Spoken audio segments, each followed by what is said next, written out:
using them as a software as a service. Similarly, Salesforce or any other business tool, BI tool, business intelligence tool you are using, they are all called software as a service. You only buy the accounts of the users. The way you are using Zoom, you are using WebEx. These are all these services. You don't need anything. You only need to buy the software account and use it. PaaS is a platform as a service, which basically you're provided with the platform. You can use it for the software development. You can use it as Salesforce Next Step, which gives you to do some programming also.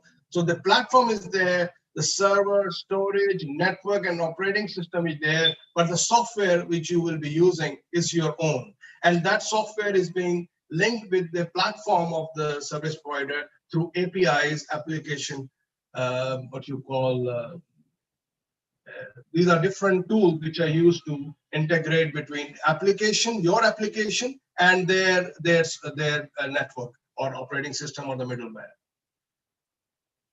Then we have IaaS, that is infrastructure as a service. You only rent out the server, storage, and network.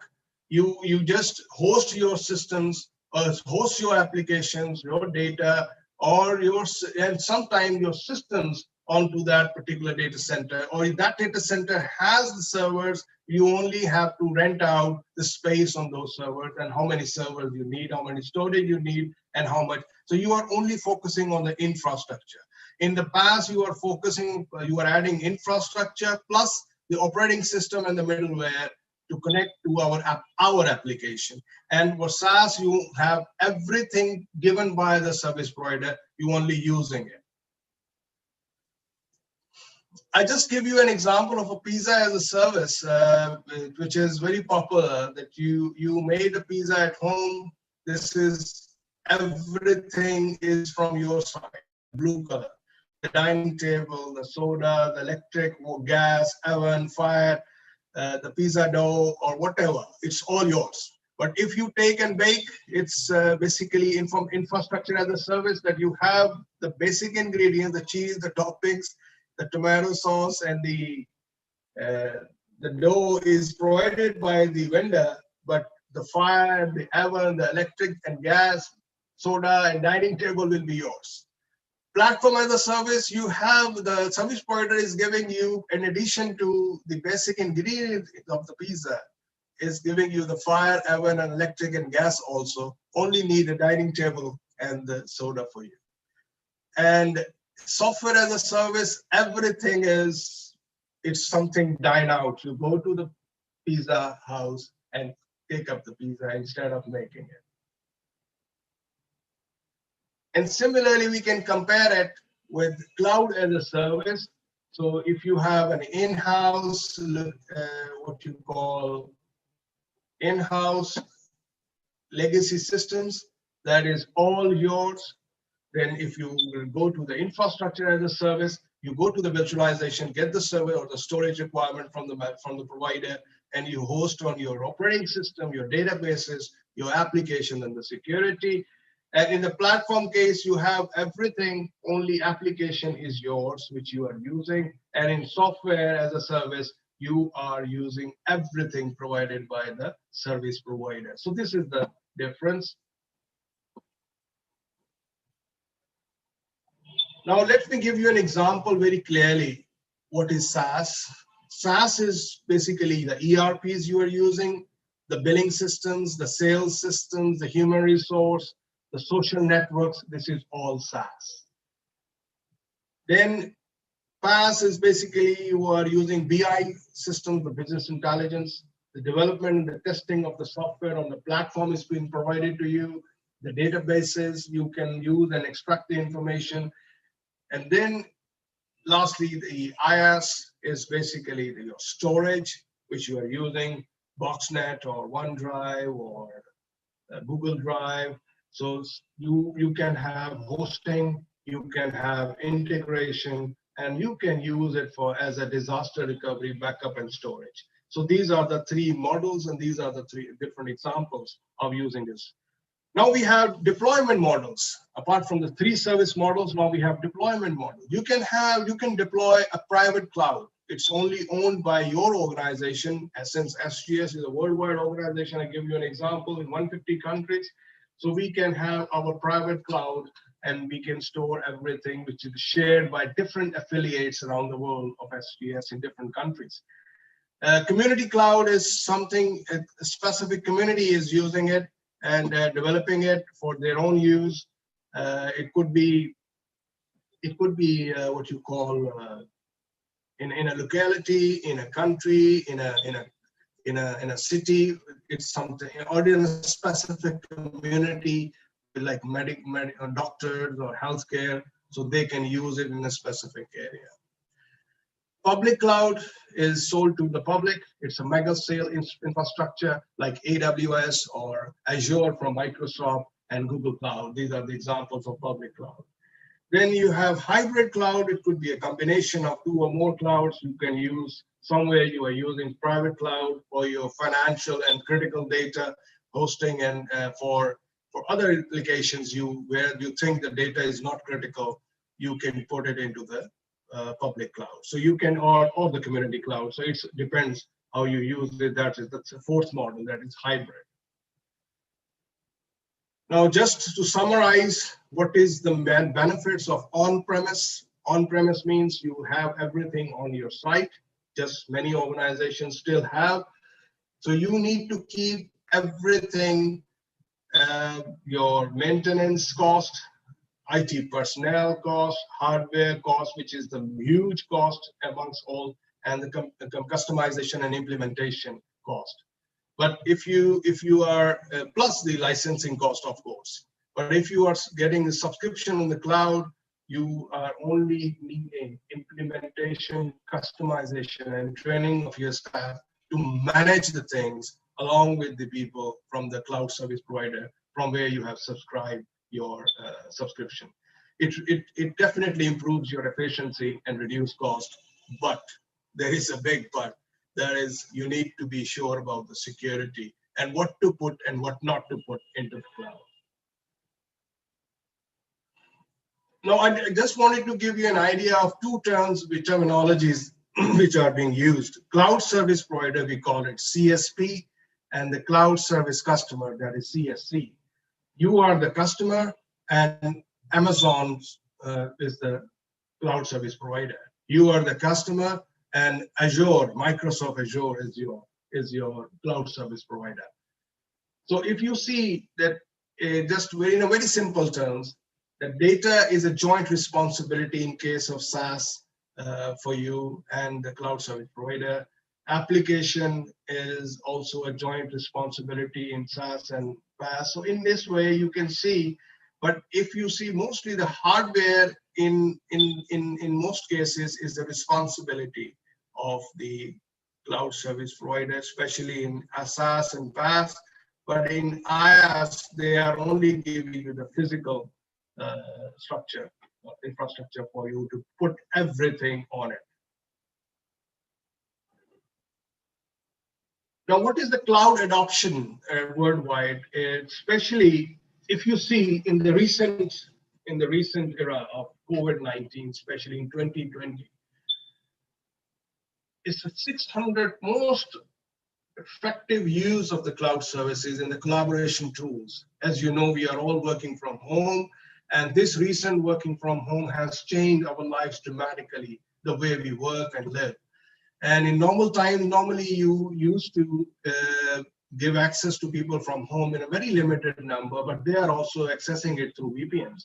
But now you can use clouds as to give them access instead of connecting to the network through VPNs. So in the collaboration tools, if you see WebEx, Cisco WebEx has 600% rise in the usage. Similarly, we have a rise in Microsoft Teams 300% and Zoom 350%. So in this way, you can see the usage of collaborative tools, which are based on the cloud services, is exorbitant. And again, the manufacturing is the highest user of the adopter of the cloud. 144%, education is 114%. As you can see, schools still are now again closed in Pakistan, although the parents are not happy about it, but still the health is the most important thing. So education factor, education institutions are using online tools to deliver the lectures at home. Then using cloud, then you have real estate and 63%, finance at 36%, and government is also using the cloud services in 26%. Overall, 50% increase in the use of cloud across the industry. But if you see Microsoft Office, just to give you an example, Microsoft Office 365 has 123% rise in usage, and so as Salesforce online access is more than 61% increase. But there is a huge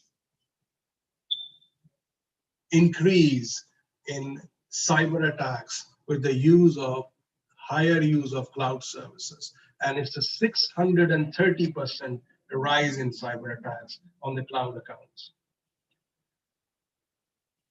Now, since cloud service provider is a third party, I have been auditing many organizations for information security, business continuity, and many other standards for the last almost 21 years.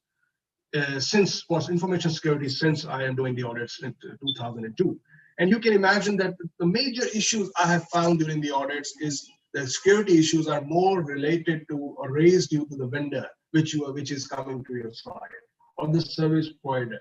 Your availability is compromised because his wires, his line is cut off, and you are dependent on that single supplier, and you don't know from where he is getting the services, who is the second supplier, third party, who is the fourth party, and who is the fifth party. And this is the very serious situation in which the organization is put themselves, because they don't go in detail to do the due diligence about their cybersecurity and their information security and the business continuity. You might have seen in the contracts SLA 724, 365, beautiful line written, but actually nobody knows the meaning of that. So unfortunately, the organization faced a lot of difficulties. I know an organization who has 2 internet connectivities from different suppliers, but they never checked from there they got the bandwidth. So the main pipeline was the same, and the two internet service providers are getting this, the connections from there and supplying it to you. And if the main pipeline is cut, so both are down, and means you are down. You have a downtime of 4 hours, and that is disastrous for you because you couldn't tolerate even 1 hour of a downtime. So since you never seen the supply chain, especially in the service provider and especially in the cloud service provider, it's most vital to do the diligence for these 3 factors. As you can see in this particular survey, that 56% of the incidents are due to cybersecurity, information security, 54%, and business continuity and resilience, where the cloud service provider is not able to sustain. This is the reasons. Now let me run another poll.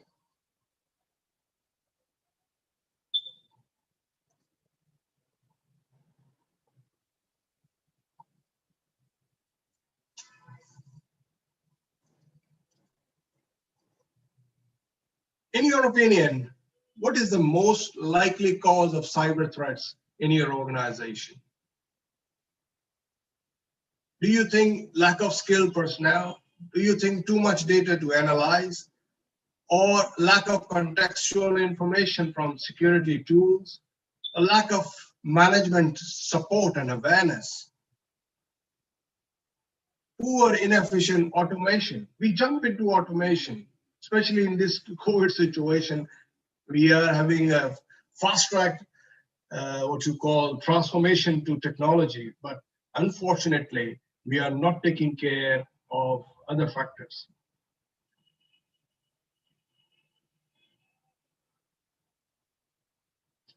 So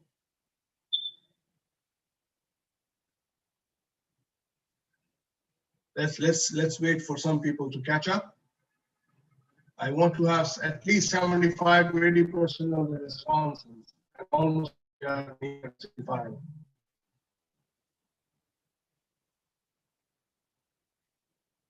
Good. So it's a good mix.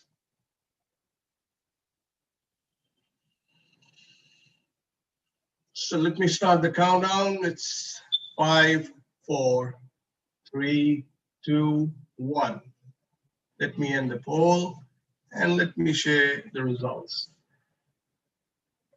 And yes, low awareness of the people in the security issues or the employees security on the security issues is the main cause, as it is very evident. Employees are, whatever you tell them, whatever you say them, just when somebody is offering 2 or 3 burger or pizzas and ask him to share their credentials and passwords, and they can share it because that's very tempting for them. But unfortunately, these phishing attacks are creating havoc for organizations, which as employees are receiving emails to click and they open it, unfortunately. So training is very critical, which you need to provide to your. Then the second one, inefficient automation of threat detection response process. Yes, that's what we need. No control, no what you call something which you put in order to mitigate or to think that you are protected. No control can provide you 100% security. So you need to have a mindset that there is going to something happen. So you need to prepare for that bad thing. That's why it is called cyber resilience, or you need to have organizational resilience built into your processes. You need to prepare if something happens, how to help it. Now, what are the challenges in the internet or cloud infrastructure? We have different kind of issues in the backend system and IoT platforms. You have DDoS attacks, data thefts, and manipulations, and you need to put network security. I'm showing you the challenges and in different sectors, in different new technologies, and what kind of threats they have and what kind of protective measures you can take. Connected devices, like pacemaker, some people have to use pacemaker, your IP cameras, your botnets, somebody hacking into your IP camera, then can see even your cameras on the laptops, cameras on your telephones or televisions can be hacked. So you need to have security certification of IoT devices. I'm talking about all new things which are coming up. Then you have smart building concept, smart home concept, and you need to have remote hacking. You need to prevent yourself from remote hacking, hotel room accesses, and from where a lot of information is leaked from business personnel. I've been traveling to different countries, a lot of traveling throughout the year. But these days, we are doing virtual traveling. I've traveled virtually 19 countries since January. So you have network security access to be prevented. Connected vehicles. I attended a conference on autonomous vehicles in the Silicon Valley last year, and it was amazing to see the advancement going on. And you can see the Jeep hack or weaponizing hacks, different threats are coming. You need to do product certification and data integrity checks. Then we have critical infrastructure, your electricity supply, your utility, your water supply. So all these are called critical infrastructures, and mostly they are going into the smart grid or smart city concept. And these also need to be protected, and process management has to be. Now, coming to the companies which are using, they have people, as you mentioned, which are susceptible to attacks like phishing or social engineering. Then enterprise networks, they have always been threatened by IP threat, intellectual property theft, customer data theft. Then Industry 4, we have delivered a detailed presentation last week on manufacturing sector cybersecurity, and we covered Industry 4 in that.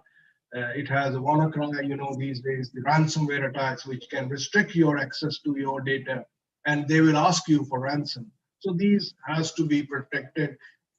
If you are going to the new technology, you need to have security controls. Then supply chain, there is a lot of gaps in the supply chain.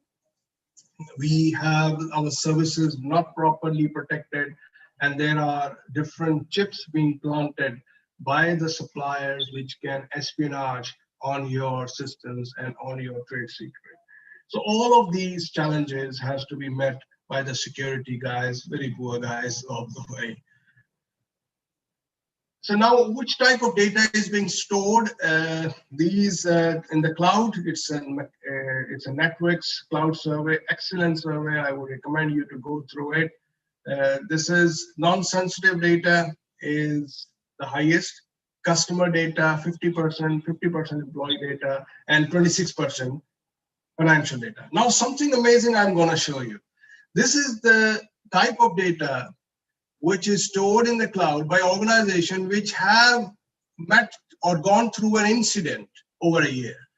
And they were having employee data, 86% of the employee data stored over the cloud, and 77% of the customer data, 64% of the non-sensitive, and 45% of the financial. So the comparison is those who had an incident, they were facing that incident because they have these sensitive types of data stored in the cloud without proper protection. Protections are possible, security is possible. The only thing is you need to implement it.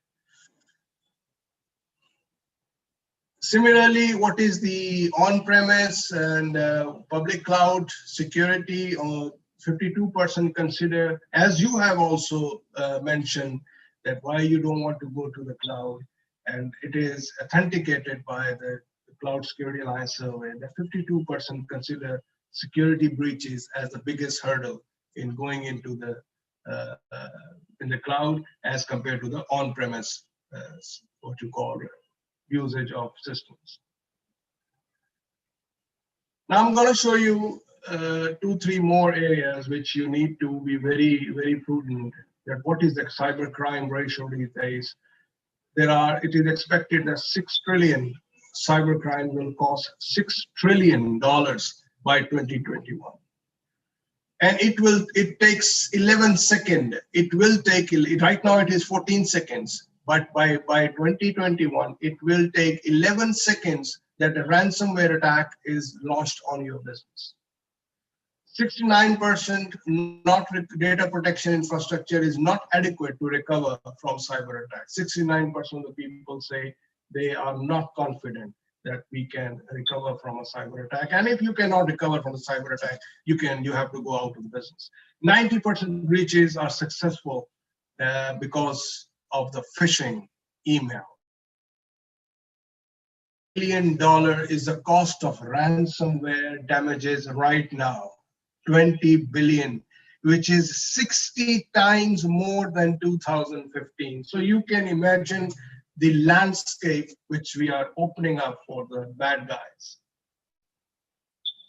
And these are now coming to specific to the cloud, these are the 12 top threats: data breaches, weak identity and credential access management on the cloud. Anybody can have access. The employees share their credentials amongst themselves to go to the cloud usage. Insecure APIs. Basically, you need to be application programming interfaces, APIs. You need to be putting these APIs which links your application with the cloud service provider's infrastructure is called an API. And these APIs sometimes are insecure, sometimes they are provided by third parties which are not validated. System and application vulnerabilities as usual, which are there in premise, also in the cloud service. If you are hiring IaaS services, definitely you only have this structure or the infrastructure. Everything on top of it is your own. So that means it's like on premise only you are saving the cost of the hardware. So the threats are there. Account hijacking is a huge threat, which is again the loss of credentials through phishing, fraud, exploitation, and also through certain weak applications where people can intrude into your application, exfiltrate the data from it. Account hijacking, then malicious insiders. I will show you the data for insider attacks, which is also on the rise. Even more than 50% are insider attacks, which are It could be a disgruntled employee, or it could be an employee with a financial motive. Advanced persistent threats, these are the threats which are being raised into the systems before they can be plugged in. You might have to download the Android security patches. You get a message on your phone, and that is the security patch. If that security patch once that security patch is not updated, till the time it is detected, and hackers are very fast to detect those security loopholes, and they can attack before the service provider or the application provider knows it. That's why they are called zero-day attacks or advanced persistent threats. Plus, they remain into your system for a longer period of time. For example, the Stuxnet, which was launched in the Iranian nuclear program, it was detected after 660 days that there is something going on. These remains in your system and exfiltrate the information from your system and then sending back to the host. Data loss definitely is possible in the cloud if you are not managing it properly, you are not having a proper contract with the cloud service provider, inefficient due diligence, as I showed you the example of the due diligence leakage, abuse and nefarious use of cloud services. Anybody can do it at any time. Denial of service attacks. If you are sending a lot of requests to a server which cannot sustain more than 1,000 requests, and you are bombarding it with 5,000 requests, definitely that server will come down. And in the cloud service provider, if the cloud service provider is not maintaining, because different teams, different people, different organizations are hosting in the same infrastructure. So if they are not managing their infrastructure properly, these kind of attacks can help withhold your systems to be accessed. Share technology vulnerabilities, yes, definitely. If you are using different technology, same technology across the board, and the vulnerabilities can be exploited from different sources for your organization. So these are the 12 threats. You can see it from Cloud Security Alliance, which recently has issued the new report also. Now, what is the barriers to cloud-based security adoption? Sometimes you don't need to adopt a security tool to deploy on the cloud. Sometimes it is provided by the cloud service provider. Sometimes you can hire another third-party security tool to help you out in the secure solution through the cloud. 55% of the staff training is the main cause of not deploying security adoption solutions from different other service providers. 46% is obviously the budget. Then the data privacy issues will also be a hindrance because you will not feel secure. And sometimes in many organizations, like many countries like GDPR or CCPA, the regulatory compliance requirement does not allow you to do it. Similarly, cloud security capabilities, 69% you need to put access control, securities, antivirus, and 53% multi-factor authentication, we call it MFA, 49%. So these are the different security controls which are put highest, means the highest number of controls are these in sequence. Apart from many other security controls, you put data encryption 46%, which should be higher, I think. Let me have another poll with you guys.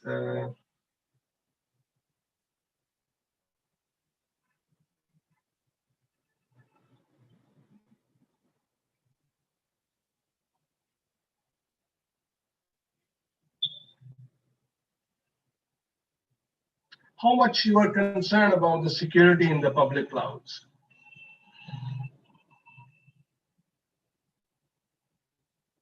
Very simple question.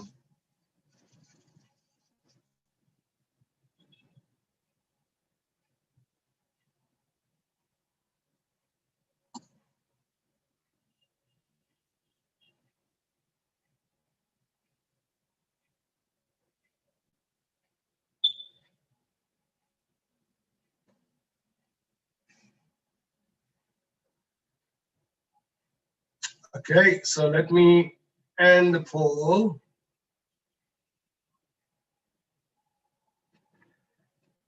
Extremely concerned and very concerned is around its highest percentage, both of them as but let me tell you one thing, that sometimes we are taking the things in a different perspective. Trust me, for small and medium-sized organizations, getting themselves into a cloud is more secure than keeping the things internally, because you don't have the capacity, you don't have the budget to hire people who can secure you. But definitely there is a trade-off. There is something you need to decide. That's one of the main reason people are not adopting the cloud. But these days, as you have seen, there is no other way around in the current situation, which might prolong for another year to get back to the normal situation. Now, finally, these are the insider attacks. 72% think that insider attacks have become more frequent in the last 12 months.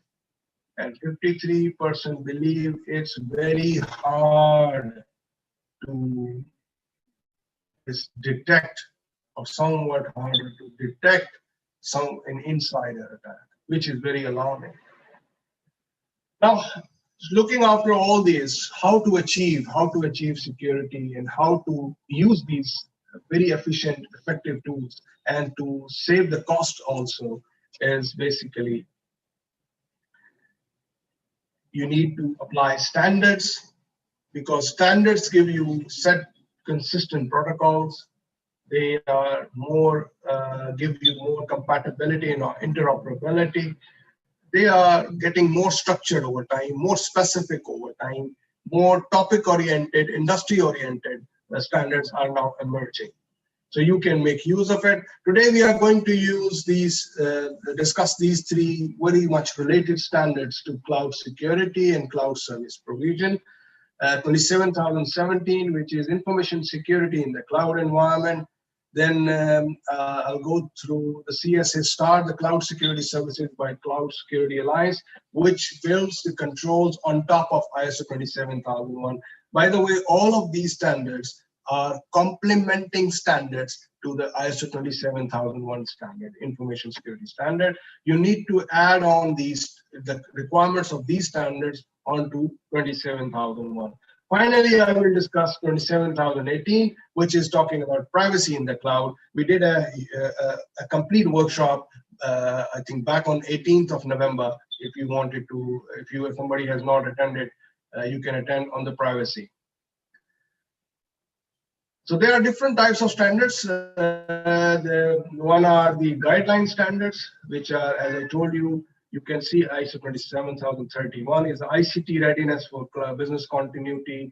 There is a standard on information security, incident management.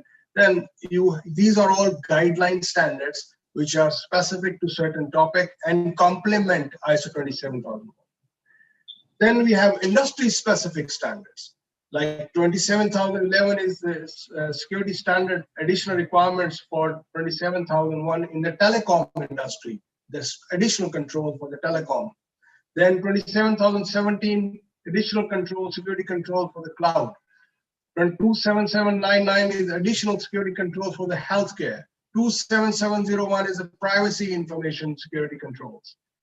Then 27018 privacy in the cloud, and 27015 security controls in the financial industry, if you want to put it on top of 27001 additionally.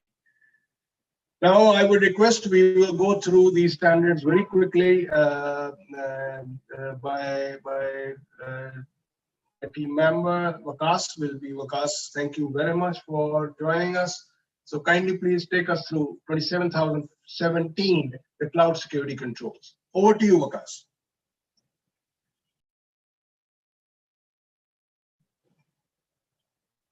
Waqas? Yes, sir. I'm here. Okay. I'll just stop sharing and please. Yes, please. Hi, good morning, good afternoon, and good evening, everyone. So we will be going through the basics and the concepts of ISO 27001 to 27017 and its requirements. So as it has been mentioned that this is a complementing standard or complementing guideline which can support any organization which is either providing cloud services or either using cloud services from a cloud service provider. They can both take benefit from these guidelines to enhance their security posture within the cloud infrastructure.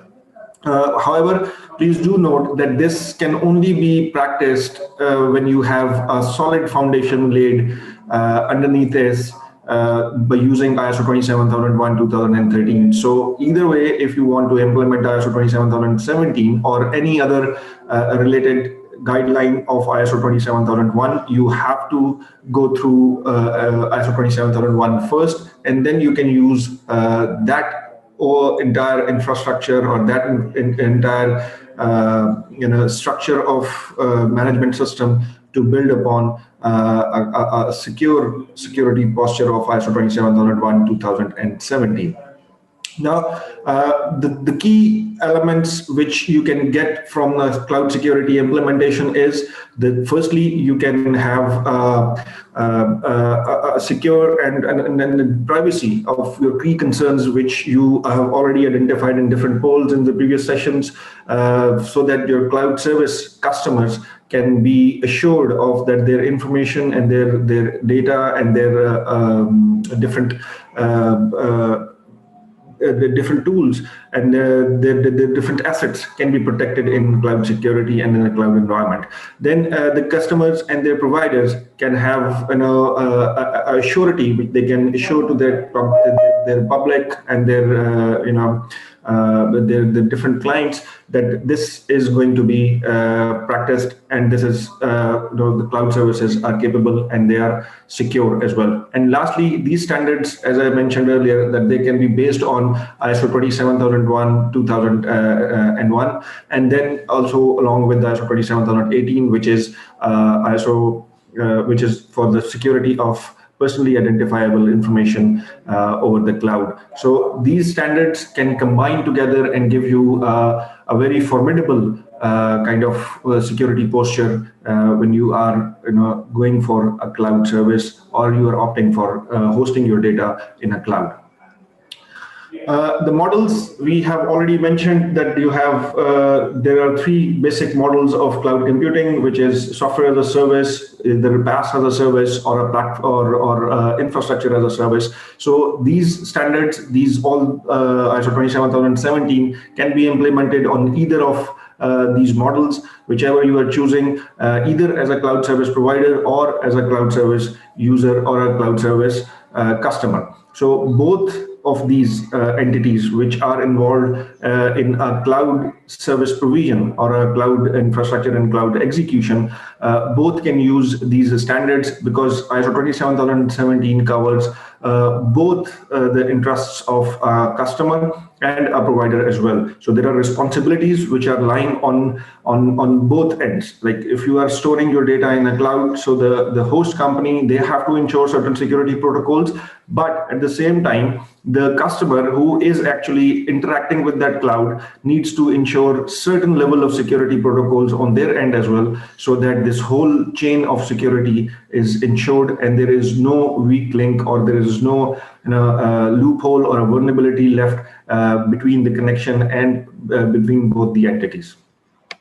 So the key roles, we have been using these two terms quite frequently now. The cloud service customers, which are the party which is in the business relationship for the purpose of using cloud services. So AWS, as we have mentioned, the name of this is a cloud service provider, whereas when you host your data or your infrastructure there or your application there, or you are using their software services, so you'll become a customer in that scenario. And then the cloud service provider itself, that it is the party which is basically making those cloud services available. And this applies on all three models which we have discussed just earlier. Now, the requirements that if you want to get certified on ISO 27017, and this is again one of the additional benefits of practicing ISO 27001, but that usually for most of the ISO certifications, you can only get certified against a requirement standard. But for information security and for ISO 27001 series of standards, now there is a provision that you can get certified on additional guidelines as well. But for that matter, you have to first get yourself certified on ISO 27001. So it can become a sign of surety as well, and you can present your, you can validate your claims that you have implemented, you have practiced, and you are effectively implementing an ISO 27017 system and additional controls, and your security posture is being validated by an independent third party, and you get a certificate on that as well. So for certification on ISO 27017, you need to have ISO 27001 certified first. Then the scope which you are using for ISO 27001 and the scope of ISO 27017, they need to be aligned with each other. It cannot be different scopes for both the standards. They need to be on the same scope and covering all those key elements which are interacting with the cloud. So for this ISO 27001 certificate, which includes ISO 27017 within the scope, it can refer to the service model as well. So it can mention that what service model or what cloud service model you are using. It can be either SaaS or IaaS or the third one as well. So whichever model you're using, you need to mention that, and it is mentioned on the certificate as well. So again, it kind of validates with authority that applicable to or which is considered in the scope of your certifications. For if you are mentioning different certificates, you are getting two certificates. Again, these two certificates between ISO 27001 and 27017, they'll be linked together. As I said, that you cannot go on and get a certificate on ISO 27017 independently, but it needs to be associated and linked with an ISO 27001 certificate as well. Now, where ISO 27017 is applicable, as you can see in this diagram, there are the three models, whereas IaaS, PaaS, and SaaS. All of these, you can acquire this certification for both as a customer and as a provider as well, or individually as well. Like a customer service, if your organization is a cloud service provider, they can have this certification as well. And as a user or as a customer, you can have a certification as well. And for both, it can apply on both as well. So it is not like a customer cannot have a certification if they are not a service provider. So it applies to both the aspects of customer services, cloud service customers, and cloud service providers as well. This is the scheme of the certifications which we use. Initially, you start on with implementing ISO 27001 as your basic implementation for the security controls. Then you use and implement the 100 security controls and their control objectives, which are in ISO 27001, adopted from ISO 27002. And on top of that, on this foundation, you build upon implementing the specific controls or the new additional controls which are identified by ISO 27001, 27017 to ensure a specific requirement of security over cloud services. And then this can also be coupled with additional standards as well.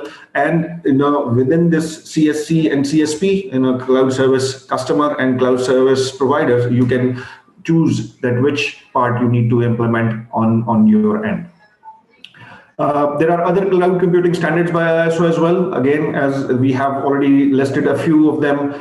So when we are specifically talking about the cloud computing part, so we can have a lot of different guidelines to ensure that our security posture and the security of our cloud services, which either we are using or we are providing, they are either similar or they are secure formally. So different aspects of this, like including your service level agreements and their frameworks, their interoperability and and portability elements. There are guidelines for that as well, that how you can ensure security in these aspects. Then there is data flow across drives, devices, and the cloud services. There are guidelines and there are certain controls which can ensure that during the flow of these the data between devices or between cloud services is fully secured and is not available to any man in the middle or any other vulnerabilities defining there. Supporting 27017, again, there is a 27018 as well. If your cloud service provider or as a cloud customer, you are hosting your personal identifiable information in the cloud as well. So for that, you have to go for ISO 27018. And if you want other support from the other standards, we can work on that as well using these guidelines. So when we are adopting, or any organization wants to adopt ISO 27017, how they have to go about it. So initially, as I already mentioned, that firstly, the foundation has to be established on ISO 27001, 2013 requirements. So to begin with, firstly, you have to establish a formal management system which covers the information security within the practices of the organization. Either they are using ISO cloud services or not, but if they are using cloud services and they want to adopt ISO 27017, then ISO 27001 has to be there to define the overall structure of your management system, and based on which you would add the additional controls from ISO 27017. Now, the specific controls which ISO 27001 and 2015 mentions, as for 27001, there are about 14 domain or 14 sections or areas in ISO 27001 which covers the basics of information security, and it has about 114 controls which are already listed there, and which covers the usual requirement of any organizations to protect their information and to ensure their information security. However, when we choose to adopt ISO 27017, so there would be some additional requirements of those existing controls of ISO 27001, along with some new controls as well, which are called as additional controls of ISO 27017. So there are about 37 controls of ISO 27001 or 27002, which require some more additions to cover the cloud security aspect, may it be as cloud security customer or may it be a cloud security provider, cloud services provider. So in both cases, along in those 114 controls which are listed in ISO 27002, they need to be enhanced with these guidances and with these additional adaptations. These are 37 controls which require some additional adaptations before you can achieve ISO 27017. And once that part is done, then you have to include, or you have to see that if either of these these new 7 controls which are in these areas, and which are these additional requirements which are not listed in ISO 27001 and can only be applicable when you adopt ISO 27017. So these 7 areas include, firstly, the shared roles and responsibilities within a cloud computing environment, that since there may be one single administrator working for different customers and going into different environments. So these are considered as shared roles. These shared roles, how they can be utilized and how they have to be utilized secured in the cloud security cloud service model. So what are the guidelines for that you can find in ISO 27001 additional controls. Then there can be removal of cloud service customer assets, that how a cloud service provider would remove the assets or the information, which can be an application, which can be an infrastructure component, and all other aspects. So if those are the cases, then what can be the procedure that how these to be removed. And this is again the role would be shared between cloud service provider and cloud service customer as well. Then segregation in virtual computing environments, how they are going to be segregated, because in one virtual infrastructure you can host multiple customers, and once you are holding multiple customers in one single virtual computing environment, then how they are going to be segregated, how their information is going to be separated from each other, so that you are not exposed to different vulnerabilities or different threats of cloud security. Then virtual machine hardening, it's an additional control. The administrator's operational security controls are there, which require some additional involvement. And then monitoring of cloud services and alignment of security management of virtual and physical networks. So these are some of the elements which are additionally required to cover up the security requirements of if you are working in a cloud service model. This would be ISO 27001 can serve you to a certain extent, but when it comes to a specific technological structure or some sort of an industry or a new specialized technology, so that would require some additional controls as well, and that is where ISO 27017 is going to help organizations in achieving their required security postures.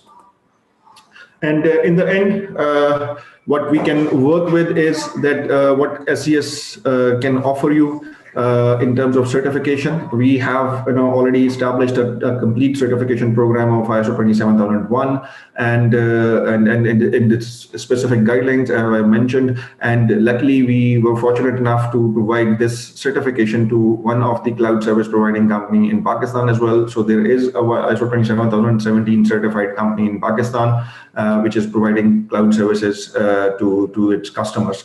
So we can offer you these certification services along with the ISO 27001 with a complete one-step solution from different areas in Pakistan and obviously abroad as well, with stage 1, stage 2 and surveillance audits. And we can also offer you gap analysis. If you are not ready for a certification program yet, what you can do is you can hire us to conduct a gap analysis or a readiness check, that how close you are to achieving the requirements of ISO 27001 and ISO 27070. In addition to that, we can offer you ISO 27001 lead order courses, which are accredited courses by IRCA, and then internal audit courses. If they are accredited, they are from IRCA. And in the non-accredited part, we can include different guidelines, and we can design and develop different courses considering the requirements of the customer, including all the combinations, whichever is suited for your organization. So we can offer you a complete customized solution in terms of training as well, where we can offer you a combination of different guidelines of ISO 27001 along with different aspects covering different industrial sectors as well. So these are some few of offerings which are related to ISO 27001. We are going to go through this part again by the end of this session as well, when we have covered all the standards in this section.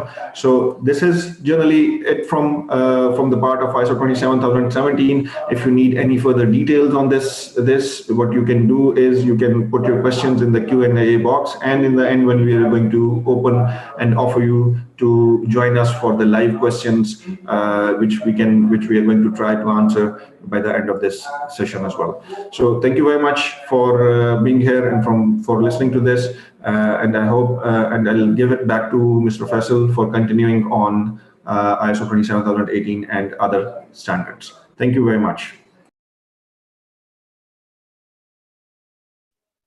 Thank you, Vikas. Thank you very much, and thanks for the enlightenment. I'm just going to share with the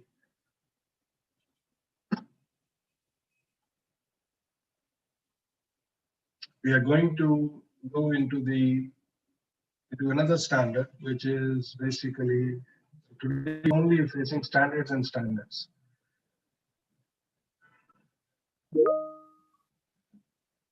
Let me just run it through.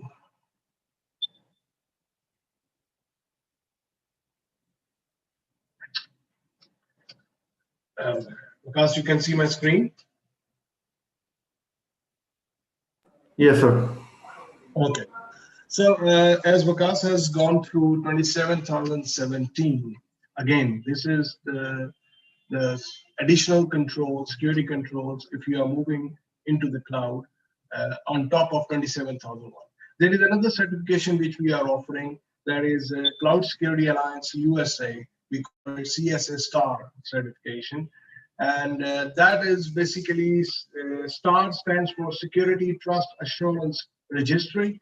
And it is again as complementary, or so what you call complementary certification based on 27,001, on top of 27,001. It is, CSA is the most reputed organization in the cloud industry, and they are the one who have established the security control of the basic concept of the cloud security in the beginning. And they have issued a CCM, they call it Cloud Control Matrix, which has different controls, which are 16 domains, 134 controls. These could be in addition to 27,001. Some are coinciding with 27,001. But only thing you need to take care in this regard is these controls are more specific to the cloud environment, security environment. And there is a capability scoring metrics in it. You need to have one from 1 to 5, just like capability maturity model. It's a similar kind of maturity model of the capability model, which is used for scoring the organizations. Then how to audit them? There is another questionnaire, we call it CAIQ. It's not a apple cake or a pie cake. It's CAIQ. CAIQ spelling is CAIQ. It's basically a questionnaire which is being used to have, which is based on the CCM, the questions based on the CCM, the kind of a checklist which you are going to use to audit during CSA Star. Again, it is built on 27,001, and it is specific requirement for cloud service provider. And SGS is approved lead assessor, and we have, alhamdulillah, I am the lead assessor for CSA Star auditing. So if you need this kind of certification, we can provide that. These are the 16 domains. You can see very much, some are very much specific to certain topics, like which are not there in specificity in 27,001, like data security, data center security. You will not see threat and vulnerability assessment as a specific control, interoperability and portability as a specific control. So these areas are a little bit new, which are introduced only for the cloud environment. And this is the scale which we use during the audit to certify you and to assign you the scores based on your maturity level. If your maturity 1 to 3 is non-formal approach, you don't have proper approach for the security in the cloud, then you have a reactive approach, 4 to 6 score. If there is against any control, then 7 to 9 is proactive, 8 to 12 is 10 to 12 is improvement, and 12 to 15 is innovation. You are not innovating. And this, on this side, the score evidence and definition has to be provided. What definition, what evidence we need, and how you are basically scoring yourself or your organization. There is a self-assessment tool also available. You can use it and on the website of Cloud Security Alliance. Now coming to the privacy in the cloud, this is another standard 27018, which is talking about data privacy. If you see in this diagram, the data security and data privacy, they are going side by side, but there is a difference. Data security is you are putting security controls like encryption, access control, data leakage prevention, DLP, breach response, incident response, activity monitoring. But on the other side, on the privacy side, you have discovery of information, classification of information. Data subject means you, data subject myself, to whom this data belongs. Data subject access request, what I want to access and I request your organization to provide that data to me. Then alerting, regulations, contract. So these are a little different kind of framework, which is apart from security. So security is how those policies got enforced, and privacy is what data is important and why. So you need to see first what information and data is critical for you, and then you put the controls according to that particular classification. So a combination of data security and privacy is basically data protection. So what is pie? What the heck is pie? Why we are talking? It's an apple pie or a mango pie or what? PII stands for PII stands for personally identifiable information, with any information which identify you as one of the person. It could be your name, your address, your designation, your roll number, your employee number, or ID card number, or whatever. It basically directly or indirectly linked to you. We call it PII principal, means myself, or it could be sometimes called PII subject or data subject. Again, is the same thing. Why to protect this PII? You know, somebody can create a fake account. Somebody can create and open an account in a bank or get a SIM card on your name if he has access to certain amount of information with you. He can falsify your ID card and sell it to criminals. And basic motive is blackmail, identity theft, physical harm, or emotional distress, obviously. And this is the PII, basically, the personal data. I told you that your location. I know many people share on the Facebook and where they are. Location is being automatically shared. This could be disastrous in certain cases, so be careful. Then we have more sensitive data about your health, your genetic, your political, ethnic, or racial affiliations, your religious beliefs. This also is confidential to you. So why we need data protection? Do you know what data you hold? Who has access to it? As an organization, you hold, and somebody who has access to that data, which belongs to your customers, your employees, and what is the purpose of keeping that data? You means your organization, you, the organization. Do you know where all the data is? Do you know how you will protect it? And what are the appropriate controls to do it? Do you have a process of getting the consent of the individual, whether you can send them emails to about your information, about your products or not? So this is to be very clearly decided and understood so that you can comply with many regulatory requirements which are coming up. I told you I did a detailed privacy workshop back on 18th of November. So you can get the link if you need, we can send it and you can attend it in detail.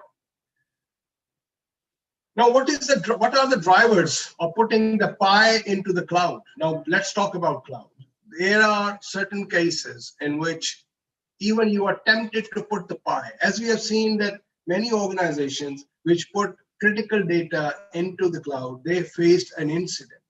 So now what is the temptation to put, you knowing that this could be critical? The data I'm holding for an account holder, for a person, for a customer, for an employee is critical.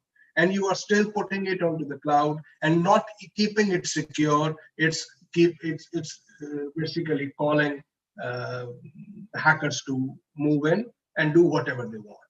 So the main motive was the financial benefit, that the companies, organization want to save money and go into the cloud. Even they are putting the PII at risk, which could have been disastrous, or which is being disastrous for many organizations, because around 80 countries are going to develop the data protection or privacy laws. And already the most famous is GDPR is in operation in the European Union. And then the second largest is the CCPA, California Consumer Protection Act, which is applicable in the US. And you know, California is the main state or the business hub of the Silicon Valley. So, and the second most important reason the people thought, the organization thought to put the pie into the cloud is the remote workers so that they can have access. Now, let me tell you the cost of the breach. There is $150 per record of what you call cost if there is a breach. 80% breach is targeted towards customer pie, customers' personally identifiable information, and 52% are due to the malicious attack, and there is 3.86 million average total cost of a data breach, considering the lawsuits you will face from the people whose data has been breached. Look Equifax, look Marriott, look Uber, you name it, Facebook, Yahoo, you name all these organizations, the highly sophisticated organizations considered in the world, they have faced data breaches, loss of pie, and they have to pay fines in the to the regulators, plus fines and plenties to the customers whose data has been breached. So now let me jump directly to the topic, that is relationship between 27001, 27018, and 27701. 27701 is the new standard launched in 2019 that is talking about privacy information management system, overall privacy, but 27018 is talking about privacy in the cloud. This is a relationship, as Waqas has already briefed you about 27017, that all these standards are on top of 27001. 27001 will be the base, and you have 27001 and ISO 27018 requirements, and now these can be encapsulated under 27701.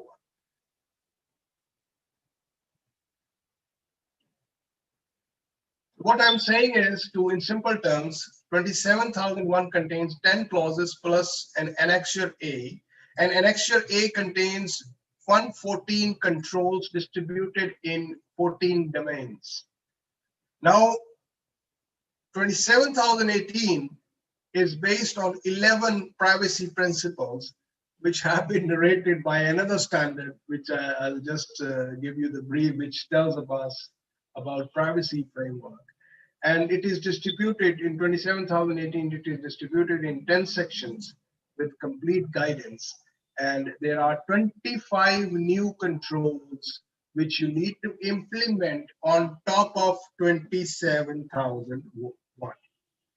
If you want to implement 27018, you need to implement 25 more controls, additional controls on top of 27001 in order to show that you are securing the pie in the cloud. And these are the 11 sections which I'm talking about. These are based on privacy principles and as laid out by the main privacy first standard on the privacy framework, which was launched in 2011, that is 29100, and it is a base standard. It is being used by all the privacy standards which have been developed, which have 11 principles: consent and choice of the data subject, whether he wants to share the data or not, the purpose and legitimacy, collection of limitation. If you want to collect the information, it should be limited. Data should be minimized, means it should not be shared much, and it should be kept only what is needed. Use retention and disclosure limitation. You cannot use your data without my permission. You cannot retain it as long as I permit you. You cannot disclose it as long as you get my consent. The data about myself, if you are keeping as an organization, should be accurate with the full quality. You should be open and transparent and giving me the notice if there's something happens. Then you have individual participation and access. I should have access to my data anytime I require. You are accountable if something happens to the data of mine, and definitely you are obliged, you are required to put information security controls if you are keeping my pie in your organization for certain purpose. And finally, 11th is the principle, is the privacy compliance. You need to be complying with the privacy laws. So based on these 11 principles, there are additional 25 controls, which 27018 has described if you want to get privacy in the cloud. Let's run another poll.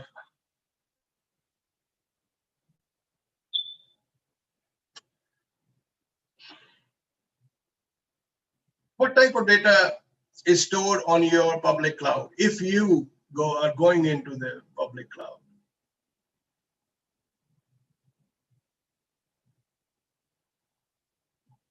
Let's see how many people are in the public cloud. I know many organizations are using it now, and it is being widely spread out.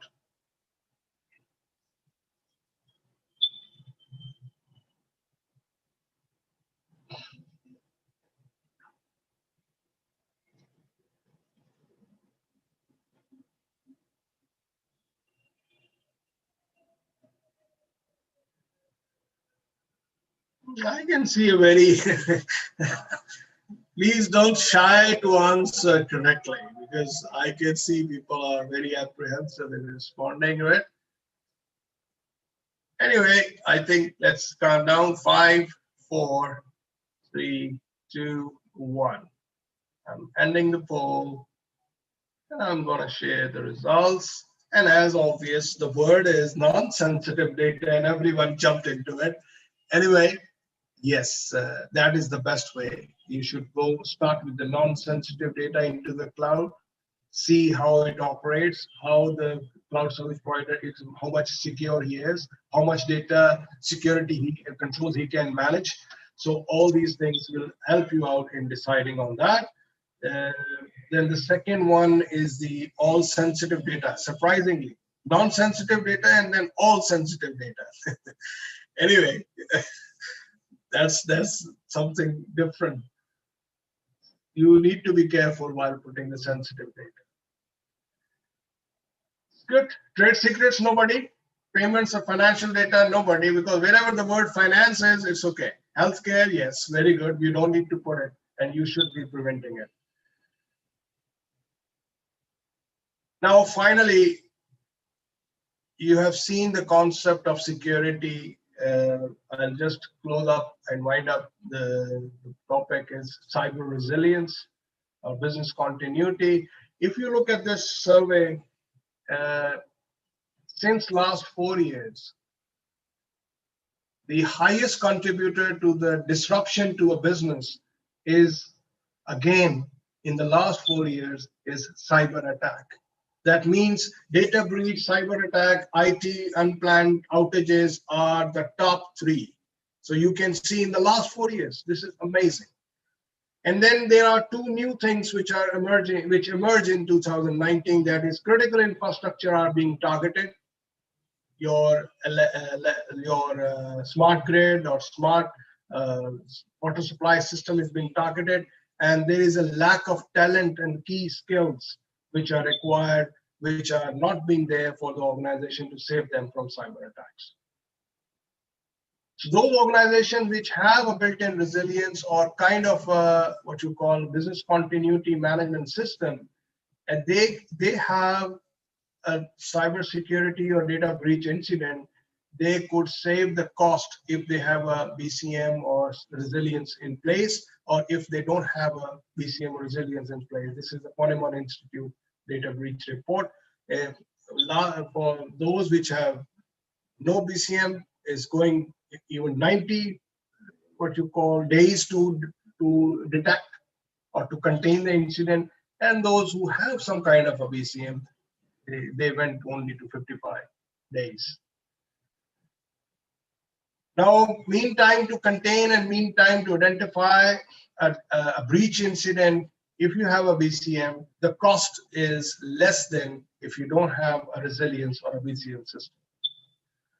So what is cybersecurity and cyber resilience we are talking? Cybersecurity is basically talking about your ability to protect against certain increasing cyber crimes or threats. But the cyber resilience is the way you need to prepare yourself to respond and recover if there is a cyber attack. And the mindset, as I told you, must be that there will be a cyber attack. It's not a matter of what you call matter of time. It's a matter when it will happen. It's not happening. It's happening.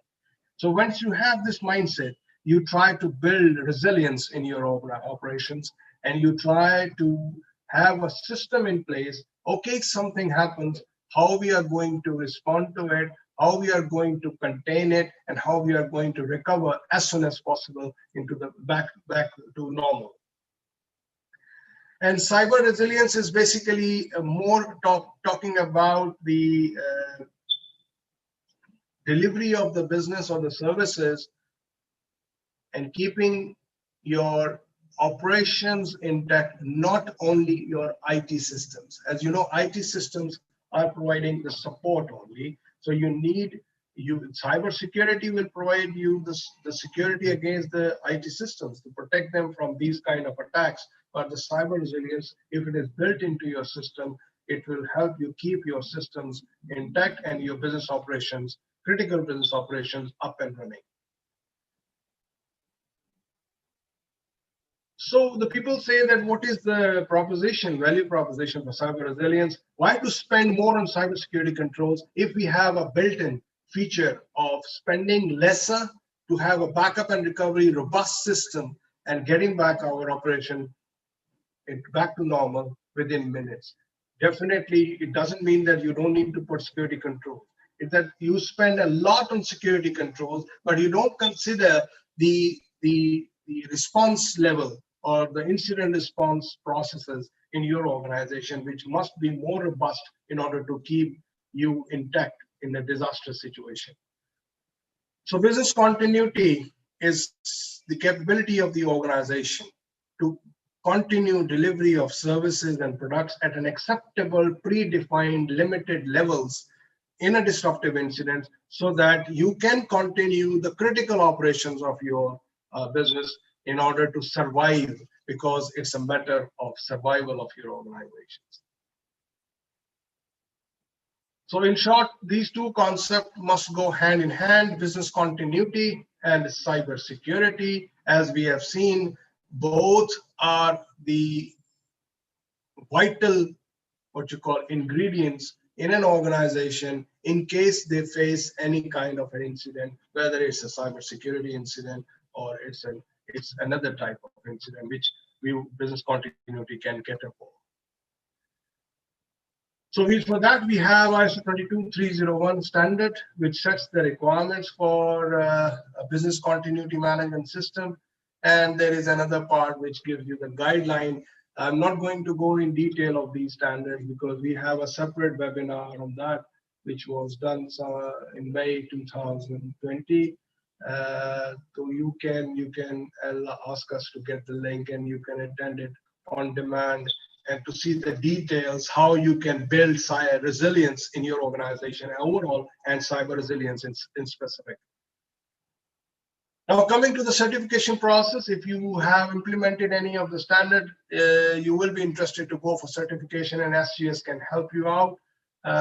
For any standard certifications, for any management system standard, whether it's 9001, it's 14001, it's 27001 or 22301, you can have the stage 1 audit, which will be more focused on the documentation review, whether your documents are according to the standard requirements, or stage 2 audit, which will be then conducted to see the things have been implemented on site as per documentation. Once you have no major non-conformance, your certificate will be issued, you will be recommended for certification. But in case there is a major non-conformance or area where you have not implemented the requirements of the standard, or there is a breakdown of a policy or a procedure of your system, whether the documentation was saying something and we have substantial evidences on site that it is not being implemented, it could be raised as a major non-conformance, and we cannot recommend you unless you close out that major area of non-conformances. Once those areas are closed, again, your certificate is recommended to be issued. Once the certificate is issued, it is valid for 3 years, and we will do a surveillance audit every year to complete that 3-year cycle. And after the completion of the 3-year cycle, you can go for the renewal of another cycle, and the same process repeats. Now, SGS can help you out in all these, in your journey towards the achievement of these security controls and standard certifications. We can do a gap audit and gap assessments, training for the senior management, or introduction training or foundation training courses. Then we have more detailed documentation and implementation training courses.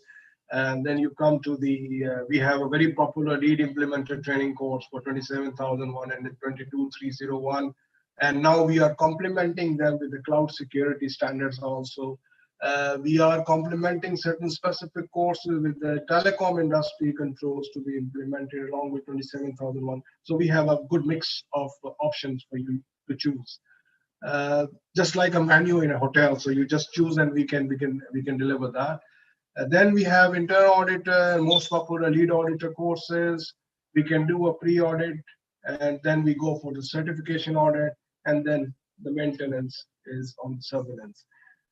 SGS Academy is delivering a lot of training courses in different fields. As I told you, we can deliver online, be classroom based. Unfortunately, these days, you know, due to the COVID situation, face-to-face trainings are not limited, but we are doing it, alhamdulillah.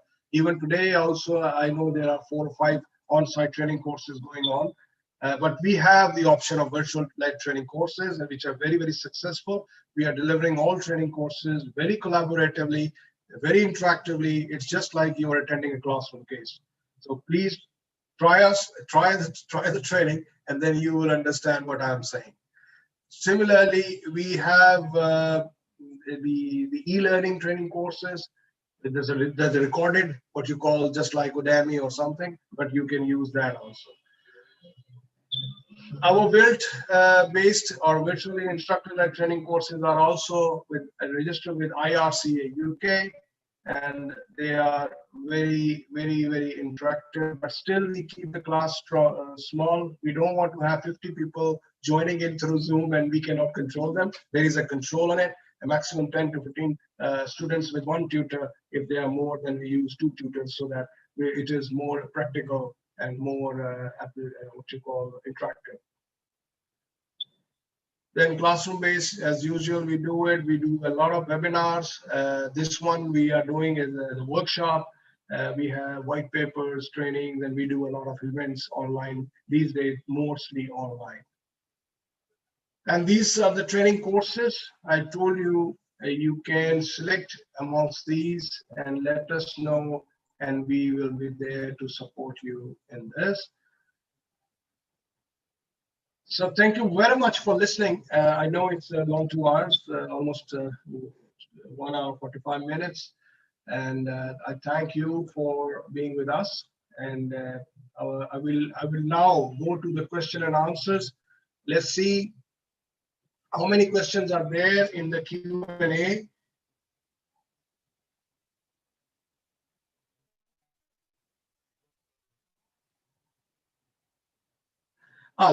Before I end up, let's have a final, what you call, poll, very interesting, about the insiders. Which of the following is the biggest contributor to cloud security? Oh, sorry, I think it's yes.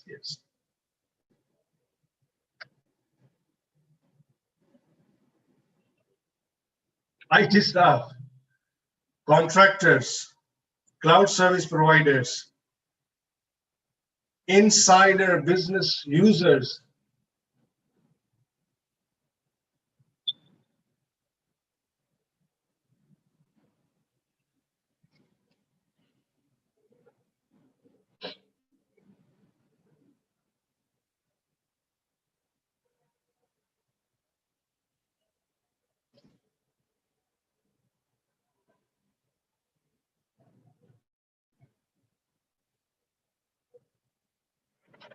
Okay, let me end the poll so that we take up the questions very quickly. And let me share the results. Most of you say it's hackers, but a very good percentage has mentioned inside business users. The users and second, IT staff, and third is contractors and third-party users. So this is a very, very important information for you also, that although outside your organization, there are people sitting to hack into your organization, but there are internal threats which are more critical for your type of organizations. We need to be very careful for them. Waqas, I think we need to very quickly go through the questions. So please, if you can let me know if there are any questions which we need to answer. Some of them have already been answered.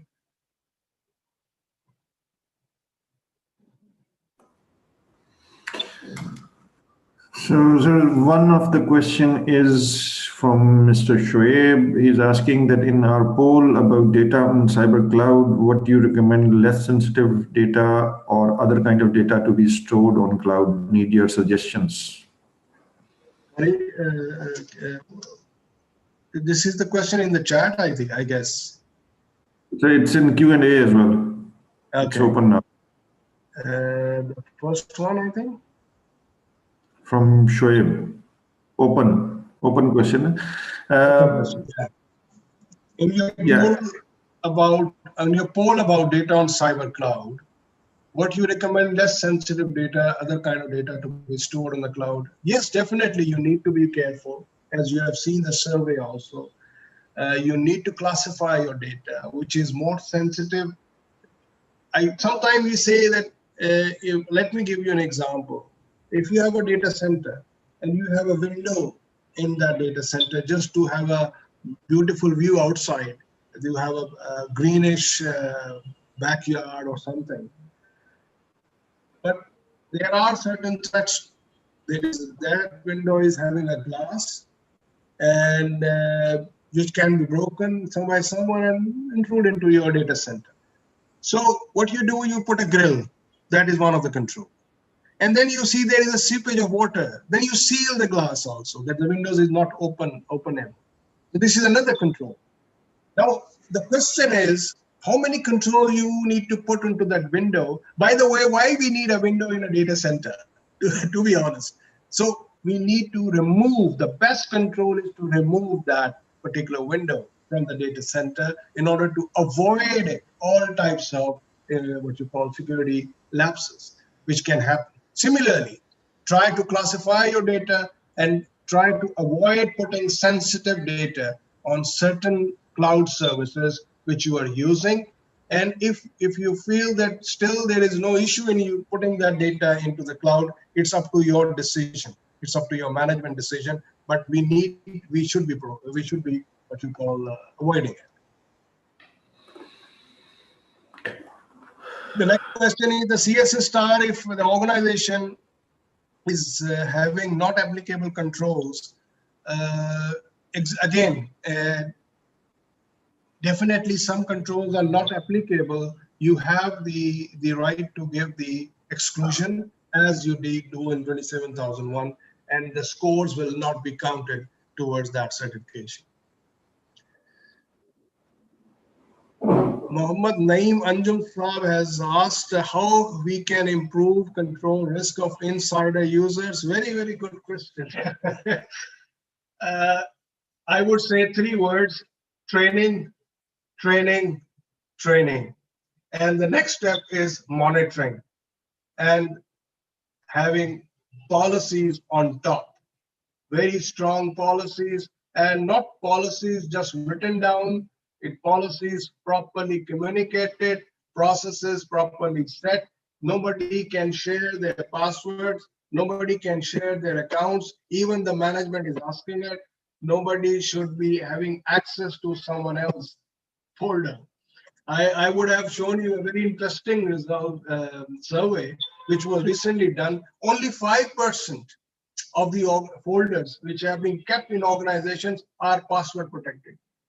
You put a lot of things on the shared drive, you forget it, and people are having access to it. I have seen during the audits, although they say that this all the departments have their secure folders. They can share the information amongst within their department, but in certain cases you have to share information outside the department with other departments. And but what do you do? The easiest way is to put it in the share folder, and then you forget it, and everyone can access it, and that sensitive data can be kept and taken away. Then I have seen in software houses that they give access to the internet because people say that the developers need to do some research and everything. But I have seen in certain cases that one of the developer is copying all the code and sending and attaching it with the Gmail or free Yahoo Mail access accounts into himself, and that is the loss of intellectual property which you can face. So these are some technical controls, administrative controls, and above all is your basically the training of the employees and proper disciplinary actions to be taken in case there is a breach to let the people learn the lesson. Was Shoaib Qazi, removing sensitive data from cloud, rather implementing security and reliance measures? If yes, then cybersecurity and resilience becomes secondary importance. Primary is to hold sensitive data organization by its own needs. Again, it depends. It's your risk assessment. You need to do your risks assessment clearly. You see which data you can put. You need to do the very strong due diligence of the cloud service provider. And if you feel that the cost of keeping the data inside and managing it is difficult because you have lack of trained or security staff, then you can put it on the cloud. Again, keeping in view the risks involved. If you feel that this is risky, if you are dealing with highly sensitive data of the customers and employees, please avoid it. But again, I am no one to give you the guide on that. Yes, you need to put sometimes the critical data onto the cloud, but again, keep very close eye on the security controls being deployed by the cloud service provider. That's the key. Wasim Riaz, if data stored with some company, Microsoft or someone else is breached, can the user sue the company while sitting in a country other than US? That is something sensitive, to be honest. There's a cross-border, what you call privacy laws. They have even the GDPR. In the GDPR, it is very clear, and in the CCPA, it is very clear. Unfortunately, in Pakistan, we don't have right now, but I'm happy to tell you that our DPA, Data Protection Act, is in the process of final completion, and alhamdulillah, I have also gone through it. It's a good document which will come into effect, and if that come into effect, as I've seen in Qatar, the banks in Qatar cannot now store the data outside the premises of Qatar, and that is they need to build. Import the data back in, put up their data centers in Qatar. Similarly, if they want to keep it, they cannot keep this data outside. So this is something which our law will tell us. But the GDPR is very clear. CCPA is very clear. If you are a European citizen, you have a credit card or debit card of a European bank, and you travel to Pakistan or India or anywhere else, and you use the ATM machine of a local bank, and if there is some hacking or some incident with that bank, the bank authorities will be held responsible because they were unable to protect the European citizen or the Californian citizen's data. So that means the cross-border, they are applicable cross-border, and we also need to have a DPA, Data Protection Act. But still, these topics are going through the evolution process, and things will be more clear in the time to come. For the time being, I don't think we can sue them because we don't have a law in Pakistan for that purpose.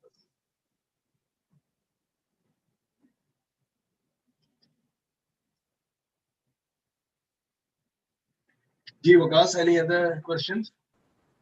Please keep on typing questions. If you have any other questions, we are still there. We have still 10 minutes to go, 5 minutes to go. Nasran, no more questions yet.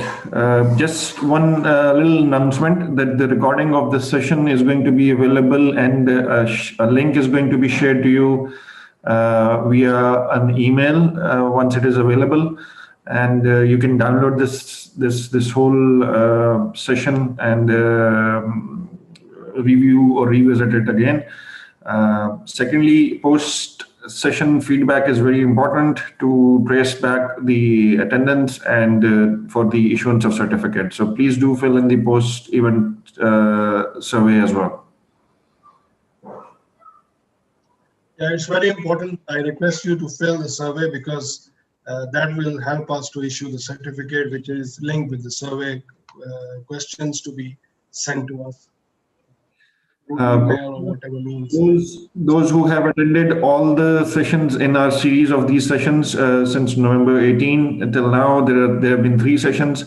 So those of you who have attended all these 3 sessions will get 3 certificates, and those who have attended 2 or 1 session, they'll get the sessions they have attended to. All the certificates would be issued once we are completed with this session and we analyze the data within by next week, inshallah.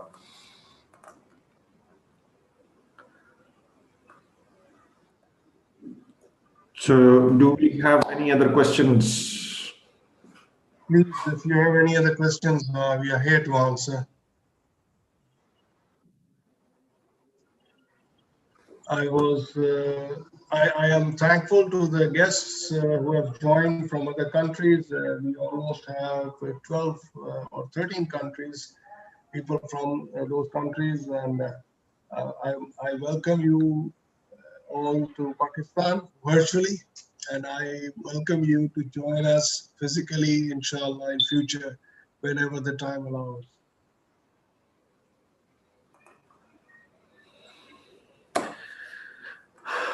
All right, so I think we'll close the session now.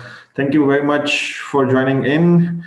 Because we got two questions. Yes.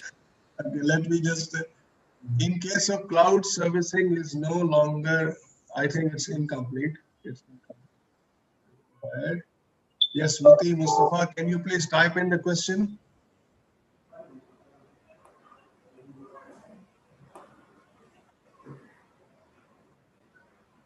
I'm not clear about your question. Can you please type in again in the question Q&A?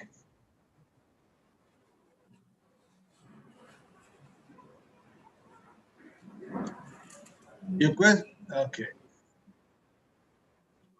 In case the cloud servicing is no longer required and user refuses to carry on the services, then